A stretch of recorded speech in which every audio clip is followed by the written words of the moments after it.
प्रदूषण की real time information के लिए आज ही स्काईमेट AQI ऐप डाउनलोड करें और अपनों की सेहत का रखें ख्याल। नमस्ते दोस्तों, मेरा नाम है महेश पलावत। आज मैं आपको कोशिश करूंगा कि जो लानीना और अल नीनो की कंडीशन है उसका हमारे जो इंडियन मानसून पे, साउथ वेस्ट मानसून पे, दक्षिण पश्चिम मानसून पे क्या असर पड़ने वाला है। और इस समय समुद्र में जो ईस्टर्न पैसिफिक ओशन है यानी पूर्वी प्रशांत महासागर, जो भूमध्य रेखीय पूर्वी प्रशांत महासागर है, उसमें क्या स्थिति बनी हुई है और उसका क्या असर होने वाला है। तो ये जो पूर्वी प्रशांत महासागर से लेकर के पश्चिमी प्रशांत महासागर तक ये 4 पार्ट्स में डिवाइड होता है। नीनो 4, नीनो 3.4, नीनो 3, नीनो 1.2, 1 और 2। तो जो नीनो 3.4 होता है उसी का जो तापमान है समुद्री सतह का, वो डिटरमाइन करता है कि मानसून कैसा रहेगा। यानी कि लानीना कंडीशन होती है एक, जब पूर्वी प्रशांत महासागर में समुद्री सतह का तापमान सामान्य से 0.5 डिग्री या उससे कम लगातार 3 जो ओवरलैपिंग पीरियड होते हैं 3 महीने के, वो अगर 5 बार होता है तो उसको लानीना एपिसोड कहते हैं। जब लानीना होता है यानी कि पूर्वी प्रशांत महासागर में क्या होता है कि समुद्री सतह के तापमान कम हो जाते हैं और हमारी तरफ यानी पश्चिमी प्रशांत महासागर और इंडियन ओशन में समुद्र के तूफान के समुद्र के जो टेम्परेचर हैं वो ज्यादा हो जाते हैं। तो उससे क्या होता है कि बादल बनते हैं और बारिश होती है और मानसून काफी अच्छा होता है। यानी कि लानीना में मानसून अच्छा होता है और इसका अपोजिट होता है अल नीनो। अल नीनो में वहां पर कूलिंग होती है, यानी कि वहां जो पूर्वी प्रशांत महासागर है वहां पर ये मौसम गर्म होने लग जाता है। जब वहां मौसम गर्म यानी तापमान गर्म होने लग जाते हैं तो क्या होता है कि जो हमारा एरिया है वहां पर तापमान कम हो जाते हैं। जहां तापमान कम होंगे तो बादल कम उठेंगे और बारिश कम होगी। तो अल नीनो में उल्टा होता है कि यहां पर मानसून कमजोर हो जाता है। तो इस समय जो स्थिति है यानी कि आपने देखा लगातार 2 बार लानीना कंडीशन बनी हुई थी, जिससे कि हमारा जो मानसून है काफी अच्छा रहा 2020 और 2021 में। अब 2022 की जनवरी तक जो लानीना कंडीशन थी वो अपने शबाब पे थी, यानी कि पीक पर थी। और उसके बाद धीरे धीरे वहां पर समुद्री सतह के जो तापमान है वो धीरे धीरे गर्म होने लगे हैं, यानी कि जो ठंडक है वो कम होने लगी है। लेकिन फरवरी के महीने में थोड़ा सा हमने देखा था कि कमी आई थी, मार्च के महीने में थोड़ा सा बढ़े, लेकिन अब फिर से वो कम होने लगे हैं। आप देखिए कि 7 मार्च को -1.1 था, यानी कि 0.5 से ज्यादा कम था। उसके बाद 14 मार्च को -1 हुआ, फिर 21 मार्च को -0.9 हुआ और 28 मार्च को भी -0.9 था। यानी कि अभी भी कंडीशंस यानी कि जो गर्माहट वहां होनी चाहिए अल नीनो के समय वो नहीं हो पा रही है।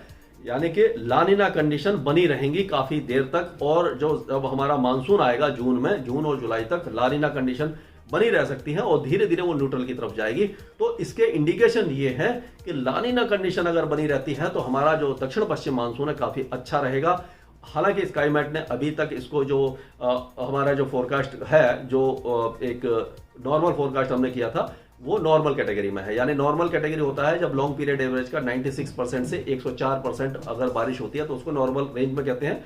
अब जो डिटेल फोरकास्ट है हम 20 अप्रैल से पहले आपको बता देंगे।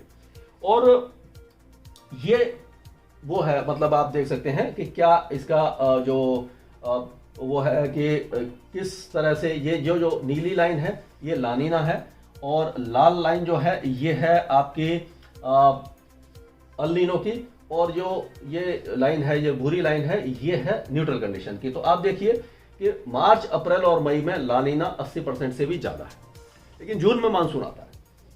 अप्रैल, मई, जून में भी 60% से ऊपर है। मई, जून, जुलाई में भी 50 से थोड़ा सा कम है, लेकिन न्यूट्रल कंडीशन बढ़ने लगी है। तो जून, जुलाई, अगस्त में भी न्यूट्रल कंडीशन बढ़ जाएगी, लेकिन लानीना धीरे धीरे कम होने लग जाएगा, लेकिन अल नीनो बहुत कम है।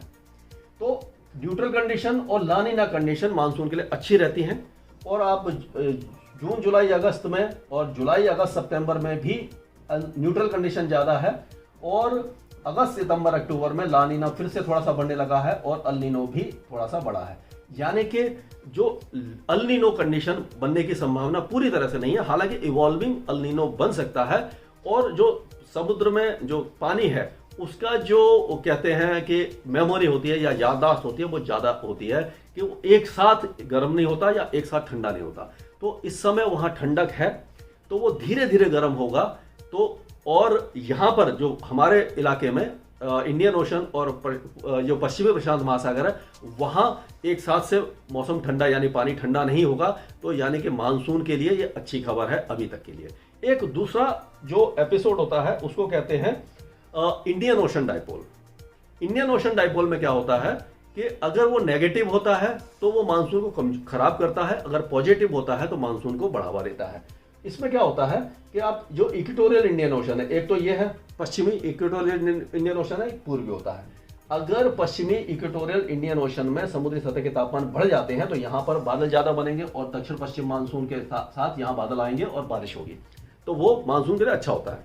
लेकिन इस बार इसमें क्या होता है कि 0.4 degree plus minus neutral condition होती है। तो अभी भी जो हमें इंडिकेशन मिल रहे हैं मानसून के दौरान जो इंडियन ओशन डाइपोल है वो न्यूट्रल में ही रहेगा, हालांकि वो माइनस की तरफ रहेगा, थ्रेशोल्ड वैल्यू के बीच में ही रहेगा, यानी 0.4 से नीचे नहीं जाएगा, तो बहुत ज्यादा नुकसान वो नहीं पहुंचाएगा हमारे मानसून को। और एक और फैक्टर होता है जिसको मैडन जूलियन ऑसिलेशन कहते हैं, वो ईस्टवर्ड प्रोपोगेटिंग वेव होती है, यानी कि वो क्या होता है कि भूमध्य रेखा के आसपास एक बादलों का समूह है, अगर उसको नॉर्मल भाषा में समझें तो वो ग्लोब का चक्कर काटता रहता है। जब वो हिंद महासागर में आता है अगर मानसून के समय, तो मानसून को काफी ज्यादा बढ़ावा देता है। अभी उसका कोई खास इंडिकेशन दिखाई नहीं दे रहा, अप्रैल में वो कमजोर रहेगा और वो 40 या 60 दिनों में एक बार चक्कर लगाता है, तो कभी कभी वो 2 बार मानसून के दौरान इंडियन ओशन से गुजरता है, उस समय वो मानसून को बढ़ावा देता है। और जब वो आएगा उसके बारे में हम आपको बताते रहेंगे। यानी कि हम कुल मिलाकर कह सकते हैं कि जो लानिना कंडीशन है वो रहेगी और धीरे धीरे कमजोर होगी मानसून तक और न्यूट्रल कंडीशन आ जाएगी यानी कि लानिना और न्यूट्रल कंडीशन मानसून के लिए अच्छी होती है, तो ये मानसून के लिहाज से अच्छी खबर है। इंडियन ओशन डाइपोल ज्यादा नेगेटिव नहीं हो रहा है, ये सारे इंडिकेशन मानसून के लिए अच्छे हैं। लेकिन जो डिटेल फोरकास्ट होगा वो हम 20 अप्रैल से पहले पहले आपको दे देंगे और उस समय हम रीजन वाइज बताएंगे कि किस इलाके में कितनी बारिश होने की संभावना है।